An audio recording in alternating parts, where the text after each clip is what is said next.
back to another episode of Unknown Data Entry. Damn. How the fuck do you manage to break steel, dude? You broke metal. Yeah. So it's a curse. It's a curse. Piece of shit. Breaking my shit. Anyways, so this military Or do you want to go like off mine first and then yours? We'll go off your experience and then we'll go off like the experience I had in Japan. All right. So this is let them know what this is actually about, though. This I have no idea what demon spirit, whatever it is, that I came into contact with. Okay. And this was here in San Antonio, and it's that mansion that's near downtown. Okay. It's the one that it's like almost like 3 stories tall. It's like real fucking old. It's a real fucking old building. And I went there with my old best friend at the time, and yeah, he wanted to go pick up his check because he worked there a little bit before then. So he wanted to. I was like, okay, you know, we'll head in there. And then so I was like, okay, you know, everything seemed normal. It was a big ass house, nonetheless. Yeah. So I didn't really think anything of it. I knew it was old because how the front end was facing the street, and there was no parking. You know, like how when you get near downtown, there's like barely any there's no parking areas. And so we had to park in the back. And how to get in this mansion is like you had to go from the basement up. You had to go up the elevator. The fuck? Yeah, so it was weird because this basement was literally just a tunnel. Like, it was literally a tunnel. Yeah. Like, it was like the basement, and then you go in, and then it's just that one door to the I guess that everything got sealed off or whatever. And so I was like, okay, that's fucking weird. And then we got up to the entrance, and the entrance is like one of those grand, you know, mansions, you know, big staircase. What do they call it? Lantern, or not lantern? What do they call it? The shit that dangles. Chandelier. Like a chandelier, like a big one. Okay. And so you know, it looked like, you know, something you would see like in a rich people's house. And so I was like, okay, you know, it's cool. And so I was leaning against a brick wall, like it was stone. It was stone. And I'm like, okay, you know, da da da. And then I went. He goes in the other room, and it's quiet. Like it's dead quiet. And and so I was like, okay, you know what? And I lean against the brick wall, and all of a sudden I just start hearing little girls behind me, laughing and shit. like laughing, like giggling. And I turned around so quick, like I just went, what the fuck was that? And I go like this, and I look around, and there's no kids in the mansion. There was no kids. It was just his aunt and then a few other people, older people, and that was about it. And so, you know, he picked up his check and he wanted to take me a tour around the whole mansion. I was like, all right, you know, just hearing that, I was kind of thrown off. So I was like, okay, whatever. What the fuck is going on? Like I started, like, you know, my instincts were starting to kick off. And so I was like, okay, let me see what else this shithole has to offer. And so I was like, okay, we go up the elevator, and he wants to take me to the top floor, which is like the attic. And so back in 1800s, those were the slaves' quarters, you know, during that time. Yeah. And so it was like a big attic. And up there now, it was nothing but just props, just storage, stuff like that. And so we go up there, and, you know, we're just messing around. You know, there's props, you know, literally big hammers, just, you know, stuff for like parties and shit like that. And so I'm like, okay. And we're looking around, and I start hearing like kind of like mumbles, like like that. Yeah. And I'm like I look around, and he looks around too. We're both like our eyes were like all wired, and we're like looking around. We're like, what the fuck was that? And so we were like, okay, you know, let's see what else. We go into the second story, or the second level, because we're on the attic is the third level. Mm-hmm. And so we're like, okay, let's get out of here. So, or before that, when we go up the elevator, before we got to the attic, the elevator opens on the second floor on its own. And we're both like, what the fuck? And like we look around, and it's empty, because it's one of the grand ballroom. Yeah. So it's like just empty. And then we go back into the ballroom area, and then we're like, okay, you know. And then all of a sudden, right as we left the third floor, we got to the second, and then all you hear is like footsteps, like above us. Yeah. And we like me and him look at each other and we're like we both look up and we're like, what the fuck? Like we were freaking out. Or I was freaking out. I get he was used to because when he used to work there, he was like he would hear things, and like sometimes he would see things too. So the place is haunted. Yeah. And so I was like, okay, whatever. But the one thing that caught me off, like it scared me, was I was looking at pictures of the old owners. Mm-hmm. And so I was like, okay, let me check this out. And then all of a sudden, like I look at one of the pictures, like the oldest, like the original owner, and it's a woman, it's a really old lady, and she's like looking off, and then all of a sudden, like in my peripheral vision, I see a little girl, like run across the doorway, because there was no doors in that area, so those rooms, you could just like see what's in there. So I just see like this little white, like she was pale, and she just walked by the door. And I just turned my head so quick, and I just see like what was left of her dress and foot, and I'm like, "What the fuck? What the fuck?" Yeah, like it wasn't like super suspenseful or anything like that, but just seeing that and just like it raised the hairs on my neck. I remember you made a story, like you actually wrote like a narrative story of your experience. It's on our channel, so if you haven't checked out, it's called The Mansion. It's on like literally one of our earliest video. One of I want to say it was the very first video we ever made. Yeah, I want to say it is the very first one. Even from the old channel, that was like the first video too. So if you want to hear this story in a narrative format, go check it out. We would greatly appreciate it. Yeah. So, but that was my experience. Like that was like one of my scariest ones. Yeah. So I had an experience in Japan when I was over there. There's this area in like go on, like tell them, like I know Japan, they're very superstitious. It's a very superstitious place, man. They take a lot of things seriously. Very, very serious. Yeah. Especially like elevators. I can't remember what number it is. 7. Is it 7? I think it's 7. I thought it was 4. Or 4, sorry, I can't remember. One of the I remember getting in the elevator. I can't remember now. I should probably look this shit up. But I do remember one of the the elevators I was in, because we were all hanging out at it was like a kind of like a. The first floor level was like a grocery store type of shit, and then the second level had like clothing. The third one had like toys, and it just kept going up, man. The Japanese, they built up. Yeah. So, but I remember the elevator was missing a number, and I can't remember what fucking number it was, and I was all like, I looked it up at the time, and it's because that number is bad luck. Yeah, it's 4. I knew it. 4 is considered to be very unlucky. It resembles the word death. So when we were like, why the? I remember I was with Jonah Hill. Oh yeah. He's not, obviously don't hang out with Jonah Hill. He just looks like Jonah Hill. He looks like hardcore, like a twin. Yeah, he's out of the military now, but he literally looks like Jonah Hill. So I'll refer him to that in the fucking story. So we're hanging out with Jonah Hill, and fucking. We're like, dude, why the fuck is there no number 4? And that ended up being the number. Yeah, number 4. And we had to we looked it up, and then he's all like, that's dumb. So we had to go in an escalator or stairs to go to level 4, and we just want to see what it was, because it's can't get to it through an elevator. Yeah. So, but that was just something weird. But the actual scary experience that happened in Japan was I was working with this one guy who he was a resident, right? No. There's 2 experiences. 2 experiences, and then one story time that I got from one of the CGs. There's the civilian guard, Japanese civilian guard. Yeah. That kind of like the DAF here in America. Yeah. I guess I'll go with that one. He told me a story where because I was working at the gate with him, and it was obviously it was weird, dude. They speak, a lot of them speak 3 languages. Yeah. One of them was learning his 7th or some shit. He was learning French. Yeah. But he had already fucking mastered Spanish. So French was going to be easy for him. It's a rhythm language, love language. Yeah.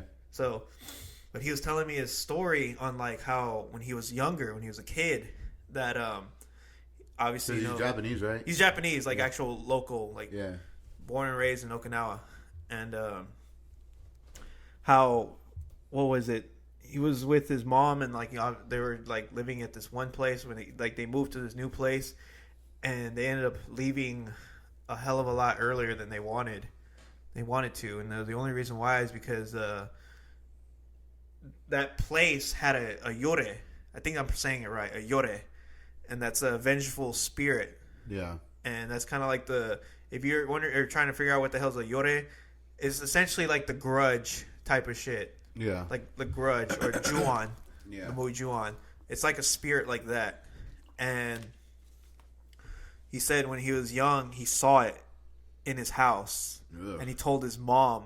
And, like, his mom didn't believe him until, like, she saw it in the mirror one day. Oof. Yeah, and then it's not staying there too long after that. So how all white people in the movies. Oh, this house is pretty good, man. Yeah, bro. Fucking never leave. Already put my down deposit. Can't fucking afford to leave now. But I like how also Mexicans they're very superstitious too. Yeah, they are. Yeah. What was it? So that he told me that experience, and I was like, "What the fuck?" And then so I asked him because I was learning about yores and all this crazy shit with him. Yeah. He was teaching me and telling me stories, and I was like, "Well, hey man, let me ask you this about because a lot of the other civilian guards, because obviously the other airmen are telling me too, because they're hearing it from them. They're like, I'm like, what about the little girl that's in the Munz area, and his eyes actually widened, dude." Yeah. Like, I was all like, "Who told you that?" Basically, I was all like, I'm like just sitting there, fucking with 2 stripes, fucking figuring out what I did wrong. Yeah. And, dude, and then, so I'm guessing a lot of people were talking about it, like gossip or what? Apparently, it's more than just gossip, more than just talking. Like, it's more like somebody's seen. She's there. It's a little girl. So when you're driving, when you get past the Munz area, didn't you? I think you told me that don't stop or something like that. No, or don't look in the mirror. Don't look in your rear view mirrors and don't look in your side mirrors when you're passing the lake. So when you're trying to, the only reason why you go to the Munz when you're working the flight line, because that's what I did most of the time while I was there in Japan. Thankfully, yeah. Now I work at the fucking gate every day. Fucking sucks, but yeah. The flight line is where it's at, man. Especially I worked mids in Japan. Yeah, dude, nothing is going on. Yeah. You are literally there. Like your biggest enemy is sleep. Oh yeah. And sleep is a motherfucker because it'll creep up on you and get your ass. It's like sleep. Yeah, dude. So, I remember I was with this other guy. I honestly don't even remember his name. Anyways, but he was like a senior airman. You know, he's been there. He was there for a while, and he was like, he had like fucking. He was like kind of like. Not a really good example of like if you're trying to like learn the right shit, don't learn from this guy. Yeah, he's just like fucking bringing his MacBook, fucking movies on the flight line. You're supposed to be like protecting planes, even though nothing's happening. But like he's fucking has like comic books, movies, you name it, dude. He's like, yeah, greatest life in the world, yeah, bro. Fucking everyone's paying my fucking tax. their tax money is going to fucking hard earned. His hard paycheck. But so we had to go refuel the truck, and the fucking military uses these old ass fucking 1980s type bullshit ass 2-door trucks. Those Jeep things, or no, they're trucks. They're pickup trucks, but they're like fucking as small as a damn car. Yeah. So at least a few of them were. Is it like those box cars over there, like the 3-wheeled ones, or what? They're shit. What was it? So the one I was driving, the one we were driving, I want to say it was a stick shift. Yeah. So it was stick, and in Japan, you drive you sit your ass. The passenger side, the right side, right? Yeah, the passenger side is essentially the driver's seat. Yeah. And so I remember I had to learn how to drive stick shift over there, and that was pretty fun. So obviously, it comes time, fucking swing shift didn't. Refuel the vehicle. Yeah. So it's like we had took it. We're like, obviously we have to take it. Yeah. And just because nothing was destroyed, it's not like, yeah, man, vehicle's in great shape. Fucking like no fucking wheels or something. No wheels, no frame, no chairs. But no.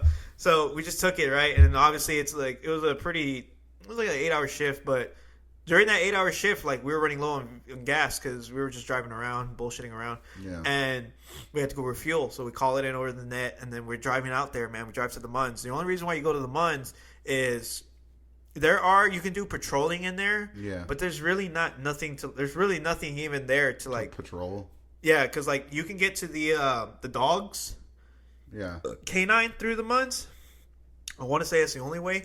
Maybe I honestly can't remember. But anyways, what happened was when we were there, we had to go refuel the truck. And like it's a very like isolated, it's an isolated area. Yeah, there's nothing out there, and like even like if you have to go to the dogs, they're the complete opposite direction of where the fuck you refuel. Yeah, I still technically remember how to get. So it's basically you're gonna die in this area. If you can actually get lost. Yeah, you can legit get lost in the Munns. The Munns takes up the whole, almost bigger than the whole damn base. Yeah. So we go in, right, and there's CG standing at this lonely ass gate, and after that, you will not see another person again. Yeah.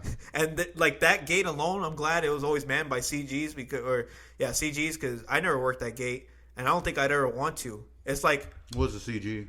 The civilian guards. Oh, the civilian guards. The Japanese civilian guards. And I remember obviously hearing the stories about all this shit, that they would see stuff or what? Yeah, and that's how I learned from that. That's that guy I was telling you about, the one that told me when he was younger, he saw the Yore. Yeah.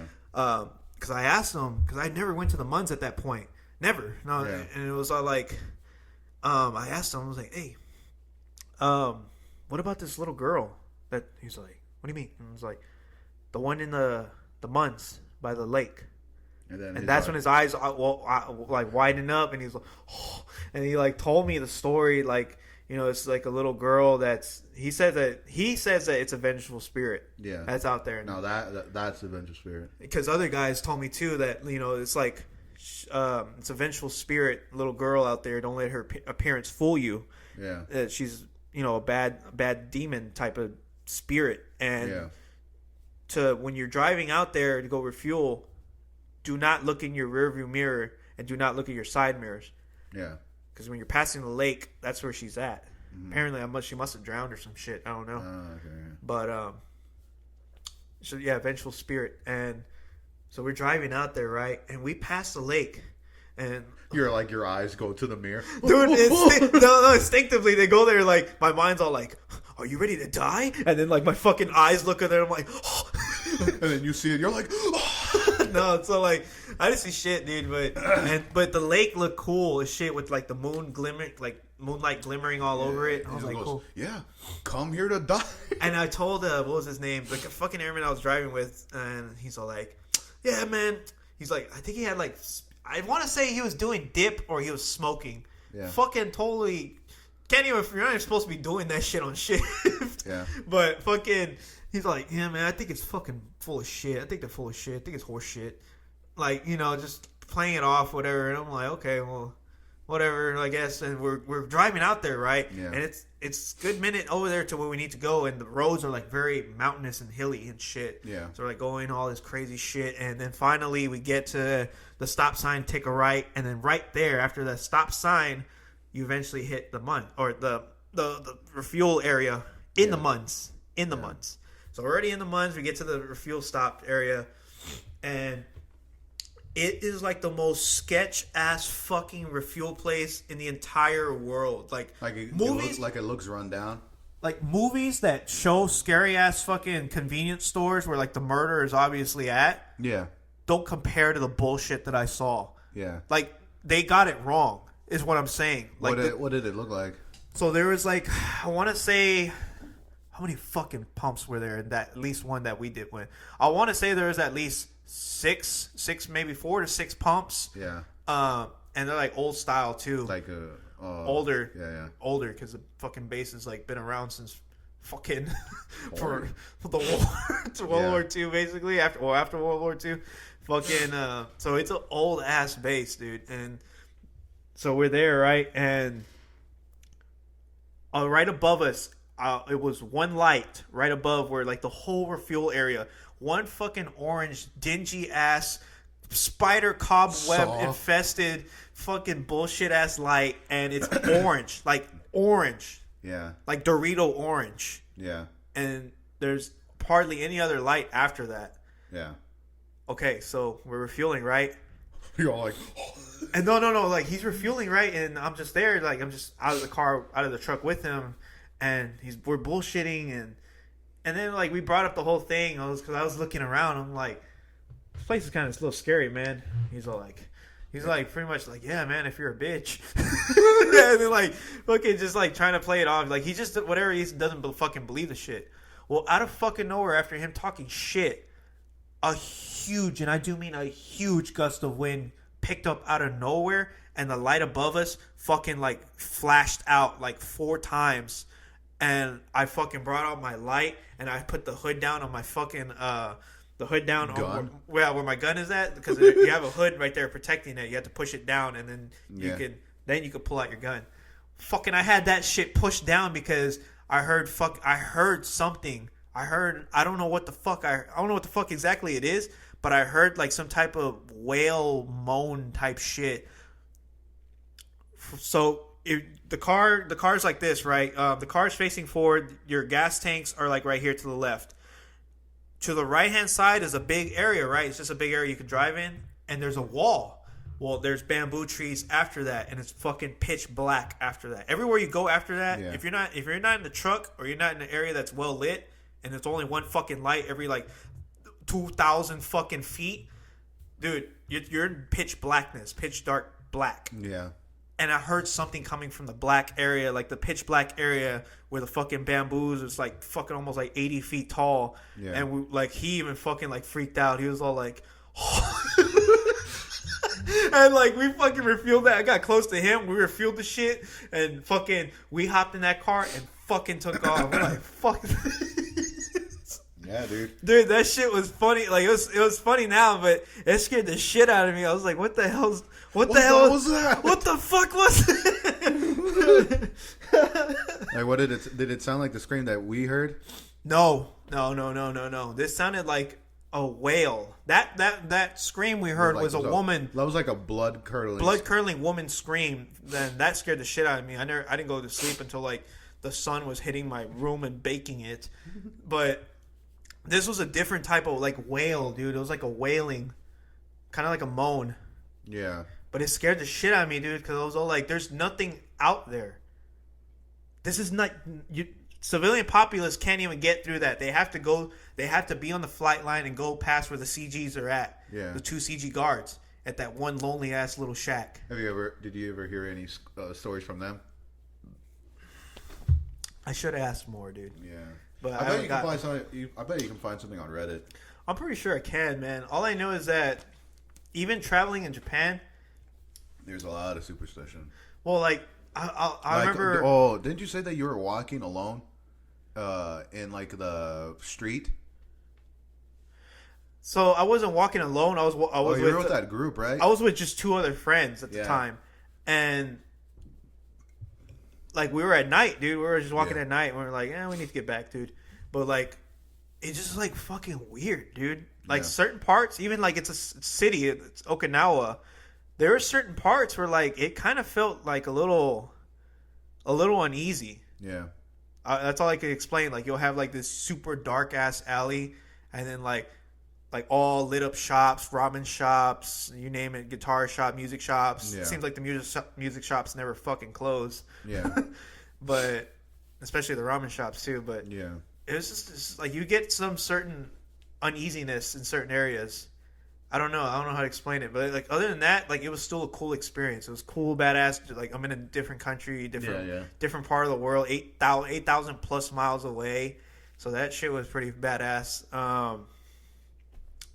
What was this one? There was another like weird type of experience I had. I was with this guy. He was a senior airman. He had lost his staff stripe, unfortunately. Yeah. And that the only reason they took it is because he miscalculated his time in Japan from America coming from America back to Japan from his leave. Yeah. So he fucked that up. He was late. He was AWOL for like a whole day. Yeah, AWOL for a whole day because Japan's like ahead of us, like what, 8, 9, 10 hours or some shit. Yeah. They're ahead of us here in America. Yeah. So like he didn't take in consideration of that. So that's how he lost his stripe, which is I think I think it's kind of bullshit. He Yeah. told me like it was this one-time offense type shit. That's your career. Fucking basically, and that sucks, dude. But whatever. It's how the way they handled that shit. But I remember he actually is a different guy. It's a different guy, not that same other guy.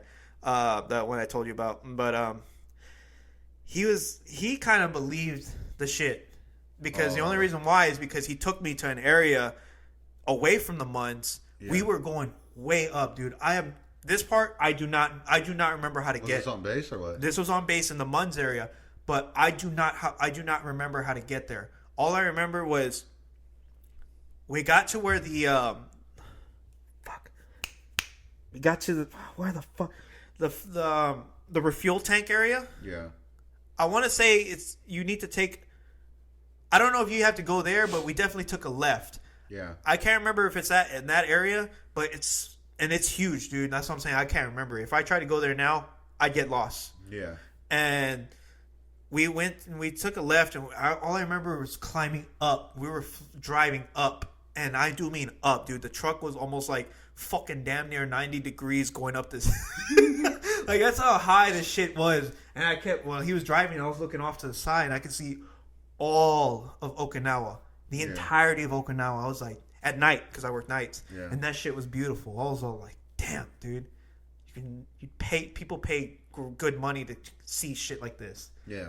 And there I am at work, just seeing it. So we finally get up to the very top of this hill, dude, and we drive, and then like we took a hard left and we stop. Out of nowhere, it just starts sprinkling. Nothing too unordinary about that, but it just seemed out of nowhere. Like rain? Like, yeah, rain, but sprinkling. Yeah. And we get off, right? And he's all like, dude, check this out. I wanted to show you this. And I'm like, okay, cool. So we go down, and it was like a fucking World War II type style bunker. Yeah. It was a bunker. It went down, and we went in there with our flashlights, right? And it was frigid, freezing cold. Yeah. Like we get in there, it's pitch blackness, nothing lit in there. And it was like frigid cold. And I'm like, I got like this weird feeling that was hitting me, like, don't go in here.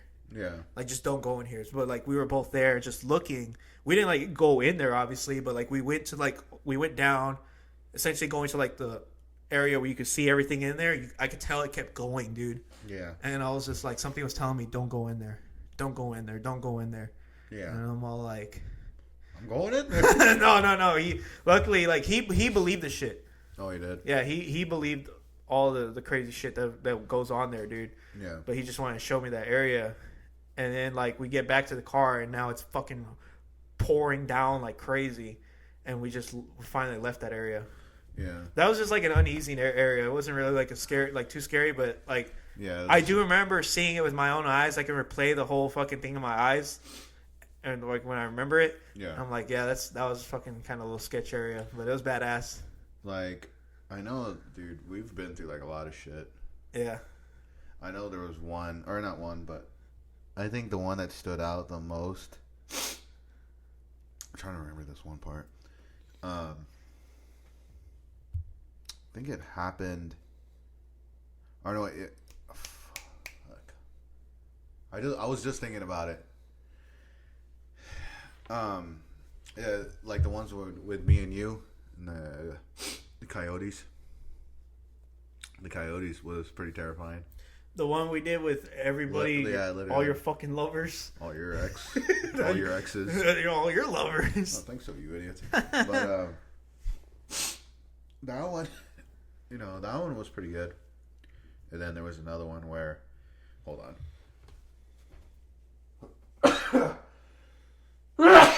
Fucking dying of allergies. I know, man. Shit. Yeah, my allergies are killing me. What was the other ones that happened? I know you. Tell the one where we're on the phone. Oh, that one, dude. So I can't remember what the hell we were talking about, but we'd always we'd always be on the phone with each other and talk dumb shit over the line. Yeah. It was mostly making fun of your ex-lover. What's his name? One of those. And all I remember, it was that rental house over there. And I'm hearing, like talking shit. No, I remember it wasn't the rental house. It was that old house you had. Yeah, that old. Well, we were renting that one. Yeah, it was that rental house over there. Yeah, and right by the Walmart. But I remember, dude. I remember being downstairs. Right. Yeah. I want to say it was like what, 2, 3 a.m. witching hour. With 3 a.m. Yeah, yeah, because I didn't go to sleep till like until 7 a.m. So I stayed up, and I was downstairs, right where the sliding glass door is at, and then straight ahead. Or like to my right, field. Yeah. Well, to the left. So in front of me is the kitchen. To the left is a sliding door backyard, and then that massive field in the back. And then to my right is the stairs just going straight up. Yeah. I was the only one up besides your stupid ass, but you were at your home. I was there on the phone with you, and I can't remember what stupid shit we were talking about. We were like, whole fat bastard fucking calls you and your lover or some dumb shit. Like I said some stupid fucking line that makes no sense. If anybody's listening to this, which they're probably not, but fucking next you know, it was some lady screaming. It sounded like some lady screaming, like dying, like bloody. But it was just one giant scream, and it came from the backyard field area, the entire that back field that's pitch fucking black, and I fucking stopped, dude. My eyes widened, and my heart felt like it fucking. Yeah, like it dropped. It dropped and then it obviously needs to keep beating, so it went fucking hit like a triplet or some shit on my heart, and then you're like, what the fuck was that? Yeah. I was scared. I was like, I don't know. And dude, I remember looking at the glass, the glass outdoor, and like creeping like stepping backwards back into like that hallway area. Remember where the laundry room and then there's a restroom. Yeah. Looking at the fucking glass sliding door, just like where I heard the scream, and I was like, fucking. Then I turned to that little corner where I could see. Yeah. And I was like fucking freaking out, dude. I was like I was like shook. And then your stupid ass, you're like, well, if you die, just know I'll hang up the phone. Fucking asshole, dude. Dude, I was just like, like just stuff like that, like. There's like no explanation. It's just like you if it was an animal, you would probably hear the yips, whatever the calls or whatever. But it was just that one, which kind of just like threw us both off. It did. And then that shit was loud, dude. Yeah, it was. You could hear it. Like I heard it, I was like, what the fuck was that? Oh shit. Yeah, dude. Like we've had a lot of like not encounters, but like just crazy shit. Yeah. I know there was one. I'm trying to remember. Man, like I was literally thinking about it when you were talking about the Japan one, and this mostly all the shit that I've experienced has been in my fucking house. Yeah. Is it the one where there was that fuck? What was it? It was in that big room right there where you're at when you walk in your house to the right. Yeah, the shadow. Like. It's weird because in this house, like, we've never had that problem at all. And until, like, we left and my sister was in that house and, like, you know, for years or whatever, you know, it gave no bother, you know. Yeah. We didn't see anything. But I come back and it was still years ago, you know, it was years. And then I would look at my peripheral vision and it looked like somebody was sitting, like, in the couch, you know, like. Just sitting, and then like it's just like you could see the shadow. Yeah. And I would kind of like have to like step back and then look again to like take that double take. Yeah. And I'm like, what the fuck was that? And then like doors, like you'll hear it like doors opening. And like I know it was just recently I told you that I think maybe a couple of months ago, like I would hear open, like one of the doors open. Yeah. And I'm like, what the fuck was that? Like, 'cause sometimes the kids will stay and they won't say anything, stay home. And I thought it was that, and I look in their rooms and nothing. And I'm like, what the hell? And then, I know my sister, she said that she would see, like, shadows, too. Yeah. Because me and her, we have that instincts. Like we can tell when it's about to rain and shit like that. And, like, we have that weird feeling. And it was just, like, I guess me and her, we had that connection. So we would, like, did you hear that? And it... Recently too, that we would start seeing like this white shadow in the house. What the hell? Yeah, and the cat saw it too. Because we were both like this, because she was sitting right there, like on the floor, and I was on the bed and just looking, and then all of a sudden I just see this white shadow, and like I noticed her head turned as well. So we both turned to the right, and we're like, "What the fuck was that?" Because that like it was like a pass by, like quick. Yeah. And I got up and looked, and I didn't see anything. So I was like, "What the fuck was that?" Dude, it's just not scary shit, but it's just like shit you can't explain. Yeah. Because a lot of people have that, but it's like some of them they don't want to accept it or whatever, and it's just like it's freaky not knowing what it is. I used to question it all the time, man. Like I really did. I was like, am I fucking seeing this thing? Because I remember I used to see shadow people. Oh yeah. And especially that old house over there. Oh the one where my dad passed away in. Yeah. Over there. Didn't I tell you that what it was that old house, right? The one I was in, or I would always go over with. Yeah, that one over there. Yeah. I told you I would see like shit like going up your stairs. Dude, I saw something go up the stairs. I remember being. Oh, hold on, wait. We gotta make like a. This is actually part 2 because this is scary experiences. Remember? Yeah. So this is part 2. Let's end this one so I can All right. get. Stay tuned. Stay tuned for part 3 because I remember one. I remember okay. another. I remember 2 more. Hold on. So all right. Stick around if you like this content. Subscribe, share, like, comment down below if you think we're full of shit or at least Simeon's full of shit. Yeah. And we'll see you in episode 3.